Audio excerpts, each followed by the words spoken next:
Continuamos en este especial dedicado a la carrera nuclear, a la energía nuclear, a las armas nucleares.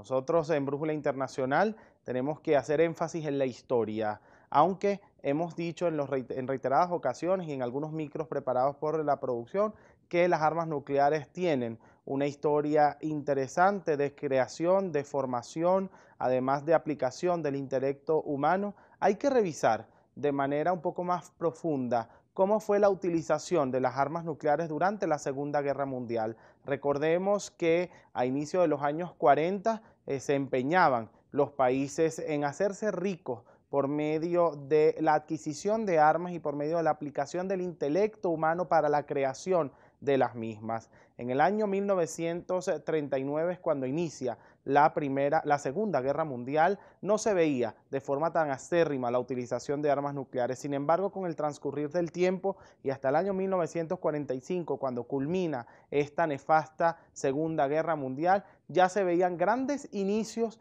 de preparación y de implementación de armas nucleares en algunos lugares importantes del mundo. Veamos. Fue por estas fechas cuando, ante la evidencia de lo que podía ocurrir, todos los países decretaron en secreto todo lo relacionado con la fisión nuclear y la bomba atómica. Al ocurrir esto, se iniciaron 3 programas distintos, uno anglo-norteamericano, otro francés y otro alemán. El programa anglo-estadounidense, 10 días después de recibir una carta de Einstein, Roosevelt convocó el primer comité de consejeros sobre el uranio. Al principio, tampoco en Estados Unidos tenían mucha fe en el proyecto. Por ello, los principales avances se realizaron en el Reino Unido, y en particular el análisis teórico de la fisión rápida en el U-235, ejecutado por los expatriados alemanes, Friedrich y Perls. Tan convincente fue este análisis que el gobierno inglés convocó rápidamente el llamado Comité MOAD, que ya en diciembre de 1940 había recomendado la difusión gaseosa como el método más prometedor para enriquecer uranio. A mediados de 1942 se hizo evidente que este era un proyecto de escala industrial. Por fin, el 18 de junio de 1942, el brigadier general Steyr ordenó al coronel James Marshall que organizara un distrito del Cuerpo de Ingenieros del Ejército para centralizar todos estos trabajos y consolidar el desarrollo de la bomba. Marshall organizó este distrito con un nombre deliberadamente engañoso. Fue el Distrito de Ingenieros de Manhattan. Cabe acotar que nunca hubo ninguna unidad de ingenieros ubicada en Manhattan, Nueva York, al que la historia recuerda como Proyecto Manhattan y que fue dirigido por Oppenheimer. El programa alemán estuvo afectado por 5 problemas de gran importancia. El primero, que Alemania carecía de acceso a fuentes de uranio, como era el caso de Estados Unidos. El segundo, que los científicos alemanes estaban muy especializados y orientados a lo práctico. Esto les impidió entender el proyecto de investigación en toda su extensión. El tercero era que no contaban con un solo ciclotrón en el país al empezar la guerra.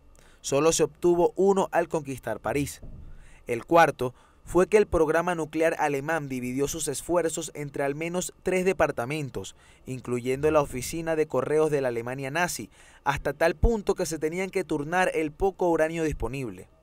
El quinto fue que hubo un error en el cálculo del coeficiente de absorción neutrónica del carbono, cometido por el profesor Walter Heidelberg. Ocurrió también en Cambridge. Seguramente se debía a problemas de contaminación por nitrógeno del carbono utilizado en las pruebas, lo que provocó que los alemanes pensaran hasta el año 1945 que el grafito no servía como moderador. Además, comandos británicos y la resistencia noruega destruyeron la planta de producción de agua pesada de Vemork y los envíos de la misma. A pesar de ello, se lograron construir varios reactores subscritos. El más avanzado fue el B8, instalado en Haigerloch. Con este podrían haber llegado a la criticidad, pero su geometría era incorrecta. El problema nuclear alemán se realizó en pequeños laboratorios, por lo que fue más una serie de esfuerzos científicos aislados que algo a escala industrial. El antisemitismo del régimen nazi fue el catalizador para que varios científicos eminentes de raíces judías se vieran obligados a abandonar el país antes o después del inicio del conflicto, entre los que destacan Leo Szilard, Lis Meitner, Hans Vitti, y Albert Einstein. Su pérdida y la posterior aportación a los proyectos de investigación anglo-norteamericanos supusieron una merma irreparable para los intereses alemanes. Y entonces nos preguntamos cuánto dinero se ha destinado a la creación de armas nucleares. A lo largo de la historia ha existido hambre en el continente africano, ha existido flagelos ligados a la pobreza en el continente americano, en Sudamérica y Centroamérica. Ha existido países que viven en situaciones totalmente devastadoras en el continente asiático, con el nivel de falta de educación, con el nivel de analfabetismo superior al que cualquier persona pueda imaginar. Y todo esto por falta de recursos. Entonces, ¿hacia dónde deben ser direccionados esos esfuerzos económicos que a lo largo de la historia se hicieron solamente para una carrera armamentística? Nosotros ahora pasamos a ver esos momentos en los que se ha estado cerca de una guerra nuclear que significaría un gasto totalmente exacerbado para la sociedad que vivimos hoy. Además de la crisis de los misiles de Cuba ocasionada en respuesta al despliegue estadounidense de misiles en Turquía y a la invasión de Bahía de Cochinos, ha habido al menos otras 5 ocasiones en las que los sistemas de guerra nuclear de alguna superpotencia han entrado en alerta. Poco antes de las 9 de la mañana del 9 de noviembre de 1979, los ordenadores de NORAD en el Monte Cheyenne, el Mando Nacional Militar del Pentágono y el Mando Alternativo Nacional Militar en Fort Ritchie, Maryland, notificaron súbitamente la existencia de un ataque nuclear soviético masivo de la categoría Mao 3. Todo el sistema de represalia nuclear se puso en marcha, todas las prealertas se transmitieron, los bombarderos despegaron, la defensa civil llegó a activarse. Sin embargo, los datos procedentes de los satélites y de los radares por línea directa no coincidían. No veían ningún misil soviético mientras los ordenadores aseguraban que había al menos 300 dirigiéndose a toda velocidad hacia los Estados Unidos. El 3 de junio de 1980, menos de un año después del anterior, los centros de mando norteamericanos recibieron otro aviso de que había un ataque nuclear soviético en marcha. Sin embargo, esta vez el ataque no parecía obedecer a ninguna lógica consistente, y además a veces los ordenadores decían que había 200 misiles soviéticos en el aire, luego que ninguno, luego otra vez que 200, y las cifras no coincidían en los distintos puestos de mando. El sistema ruso de satélites de alerta temprana, OKO, funciona de manera distinta al DSP estadounidense. Mientras el estadounidense enfoca directamente al suelo, el ruso tiene una órbita especial, similar a la de los satélites de telecomunicaciones Molniya, que enfoca a la línea del horizonte para detectar a los misiles conforme asciende sobre la misma.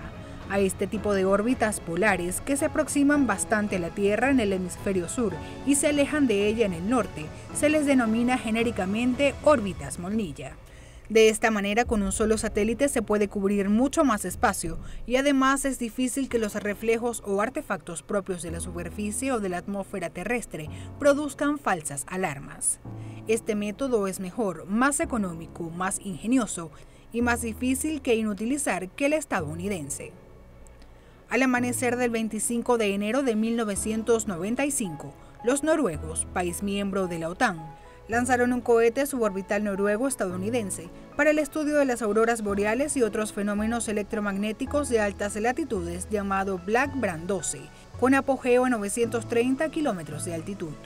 Noruega tiene un pequeño programa espacial propio de tipo científico, pero este cohete era de largo el más grande que habían lanzado nunca, y de hecho tenía dimensiones parecidas a las de un ACBM, con lo que su reflexión radárica y su marca térmica debían ser parecidas. El gobierno noruego ha defendido siempre que notificaron el lanzamiento a Rusia con antelación, pero en el caos social, político y económico que se vivía en la Rusia de Boris Yeltsin, es probable que esta notificación no alcanzara a sus destinatarios, entre ellos precisamente el Departamento de Observación del Centro de Seguimiento de Lanzamientos Especiales del GRU en Serpukhov 15 y el mando de las Fuerzas Especiales en Moscú. Si desde el año 1945, cuando se crea la Organización de Naciones Unidas con la finalidad de evitar la Tercera Guerra Mundial, realmente los intereses de los países estuviesen enfocados en evitar precisamente no solamente la Tercera Guerra Mundial, sino cualquier tipo de conflicto armado en la humanidad, este tipo de prácticas o este tipo de amenazas por parte de armas nucleares, este tipo de carreras nucleares dentro de los países, quizás hoy estuviese erradicada. Sin embargo, la defensa de los intereses individuales de cada uno de los países de la Organización de Naciones Unidas, la necesidad de lucrar a las naciones sin importar la manera de hacerlo y sobre todo la constante amenaza heredada de la Primera, la Segunda y la Guerra Fría, pues ha hecho que distintas naciones estén incurriendo y estén practicando con el uranio para crear armas nucleares. Sobre este y otros temas estaremos conversando con el especialista Leancy Clemente en este especial de energía nuclear y armas nucleares. Ya regresamos.